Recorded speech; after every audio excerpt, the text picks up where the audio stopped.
Good morning students.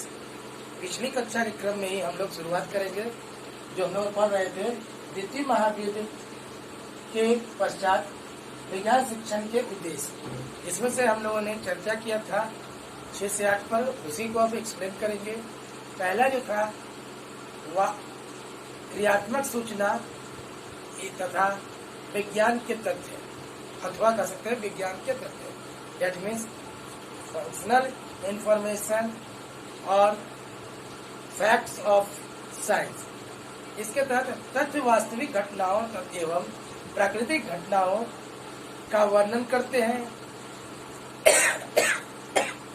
कभी कभी वैज्ञानिक यंत्रों का भी हम प्रयोग करते हैं या सहायता लेते हैं किसी तथ्य की जानकारी प्राप्त करने के लिए, जिससे कि ये विवादास्पद ना हो, जिसमें कोई यानी संदेह ना हो, उसको त्रुटि को पूर्ण रूप से त्रुटि रहित करने के लिए विज्ञान द्वारा छात्रों को पर्यावरण, प्राकृतिक तथ्य, सजीव प्राणी एवं पौधे, मानव शरीर का ज्ञान तथा जैविक, भौतिकी, रसायन विज्ञान, अर्थशास्त्र, सामाजिक शास्त्र से सहसंबंध आदि का बोध आवश्यक है। विज्ञान के तथ्यों के उदाहरण निम्नलिखित है।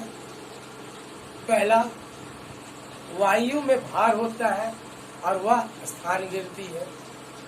दूसरा, पानी 100 डिग्री सेल्सियस पर उबलता है, जिसे हम लोग बॉइलिंग पॉइंट कहते हैं। तीसरा, परमाणु में छोटे छोटे कण होते हैं।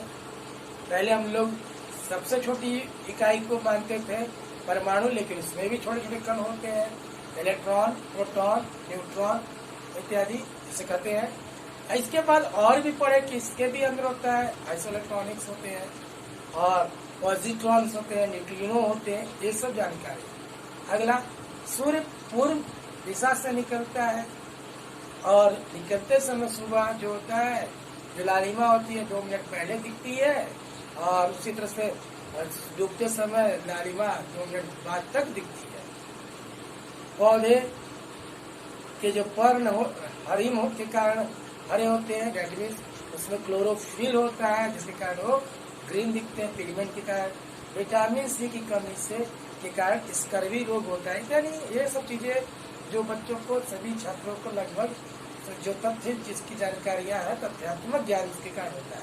दूसरा, क्रियात्मक संप्रत्यय, फंक्शनल कॉन्सेप्ट। विज्ञान का ज्ञान द्रुत गति से विकसित हो रहा है। इसकी विशाल एवं व्यापकता के कारण छात्रों को समस्त ज्ञान देना कठिन है। इस प्रकार के ज्ञान हेतु नवीन अर्थपूर्ण शब्दावली जैसे संप्रत्यय के रूप में प्रस्तुत किया जाता है, आवश्यक है। इस प्रकार संप्रत्यय उन सामान्य विशेषताओं के सार है जो किसी घटना वर्ग अथवा पदार्थ वर्ग तथा तथ्यों का प्रतिनिधित्व करते हैं। संप्रत्यय कॉन्सेप्ट जिसे कह सकते हैं, एक अनुभवों की श्रेणी के सार है जो घटनाओं के वर्ग को परिभाषित करते हैं। संप्रत्यय की कुछ विशेषताएं जैसे संप्रत्यय सामान्यीकृत विचार है, संप्रत्यय सरल से जटिल तक होते हैं, संप्रत्ययों को परिभाषित किया जा सकता है, संप्रत्यय विज्ञान प्रविधि द्वारा प्राप्त किए जाते हैं। उदाहरण के लिए, ऊर्जा का एक स्थान से दूसरे स्थान पर तक स्थानांतरण हो सकता है। दूसरा, परमाणुओं से अणु बनते हैं, combination of atoms and atom gives molecules. कोष डीएनए से के बिना कार्य नहीं कर सकता। नाभिक कोष की क्रियाओं को नियंत्रित करती है।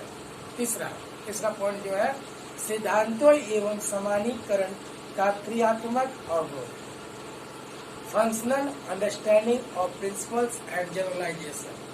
कुछ अंतर संबंधित तथ्य जो एक दूसरे को बल प्रदान करते हैं, वे सामान्यीकरण तथा सिद्धांत बनाते हैं। दूसरे शब्दों में सामान्यीकरण एक विचार है जो अनेक विचारों से अथवा तथ्यों के से समान विशिष्टताएं दिखाता है। विज्ञान लगातार समानीकरण ढूंढते रहते हैं जो विचार को सरलता से समझने में सहायक हो और अध्ययन को मितव्ययी बनाते हैं, मतलब समय बचता हमारा। वैज्ञानिक समानीकरण तथा सिद्धांत तथ्यों से अधिक व्यापक है, किंतु तथ्यों को मिलाकर सिद्धांत बनाते हैं। कुछ उदाहरण इस प्रकार है। पदार्थ 3 अवस्थाओं में पाया जाता है, ठोस, तरल, गैस। लेकिन जब बाद में हम लोगों 9वीं कक्षा पढ़े तो उसको हम लोगों ने पढ़ा 2 और अवस्थाओं को, प्लाज्मा और बोस आइंस्टीन कंडेंसेट। ठीक है, जनरली हम लोग पाते हैं 3 अवस्थाओं में। दूसरा, ऊष्मा एक स्थान से दूसरे स्थान तक पहुंचती है। ऊष्मा जो होता है कई माध्यम से पहुंचती है, कंडक्शन, कन्वेंशन, रेडिएशन इत्यादि इत्यादि। तीसरा, समस्त सजीव अपने जैसा ही प्रजनन करते हैं। रिप्रोडक्शन का ये वो है, नियम है। अगला, एक निर्धारित पर्यावरण में सजीव पदार्थ एक दूसरे पर निर्भर रहते हैं। फूड चेन्स में आते हैं। अगला, एक बालक की उसके माता पिता में दृढ़ संयुक्ता वंशानुगत हेरिडिटी कैरेक्टर्स में आता है, जेनेटिक्स होते हैं। क्रोमोसोम युग में होते हैं, यानी पेयर में होते हैं। अगला, यांत्रिक कौशल या यंत्रीय कौशल, इंस्ट्रूमेंटल स्किल्स होते हैं। यह वह योग्यता जिसके कारण उपकरण का उपयोग किया जा सकता है। द्वितीय महायुद्ध के पश्चात विज्ञान शिक्षण में क्रियात्मक पक्ष पर अधिक बल दिया जाने लगा, जिससे छात्र वैज्ञानिक सिद्धांतों को उपकरणों में प्रयोग में लाने लगे। उदाहरण के लिए, मूल ऑपरेशन को संतुलित परिशुद्धि से कर सके। अगला, विज्ञान उपकरणों से साधारण क्रियाएं कर सके। अगला, मानचित्र, चार्ट, ग्राफ, टेबल आदि को पढ़ सके, सही मापन करते हुए उनको लिखे तथा उसकी व्याख्या कर सके।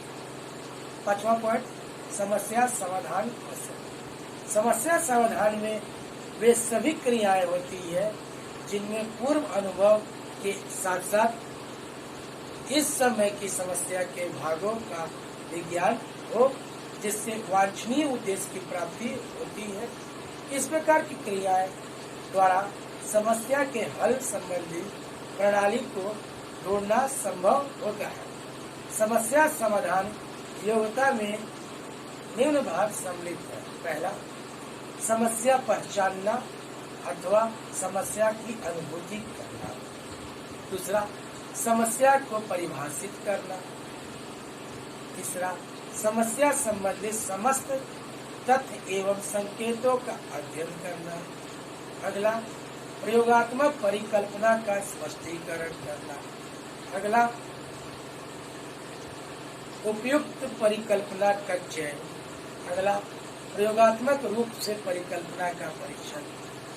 अगला, परिकल्पना को स्वीकारना तथा अथवा अस्वीकार करना। लास्ट, परिणाम निकालना। अब बचा जो 6वां, वैज्ञानिक अभिवृत्ति का विकास। ये थोड़ा बड़ा है, स्टार्ट कर देते हैं। अगली कक्षा में दूसरा पढ़ाएंगे, लेकिन अभी स्टार्ट कर देते हैं। अभिवृत्ति एक मानसिक एवं संवेदी तैयारी है की अवस्था है, जिससे व्यक्ति को परिस्थितियों का उत्तर देने में गतिशीलता रहती है। अभिवृत्ति एक मनोवैज्ञानिक संरचना है। अभिवृत्ति तो व्यवहार संचालन करती है। अभिवृत्ति भावात्मक और परिस्थिति अनुसार बदलती है। प्रोफेसर क्रेथवाल ने technology of educational objectives handbook second भावात्मक पक्ष में लिखा है, अभिवृत्ति प्रथम उत्तर देने की इच्छा उत्सुकता के स्तर पर प्रकट होते हैं अथवा धीरे धीरे छात्रों में आंतरिक स्तर पर निम्न अवस्थाओं से स्थापित होते हैं।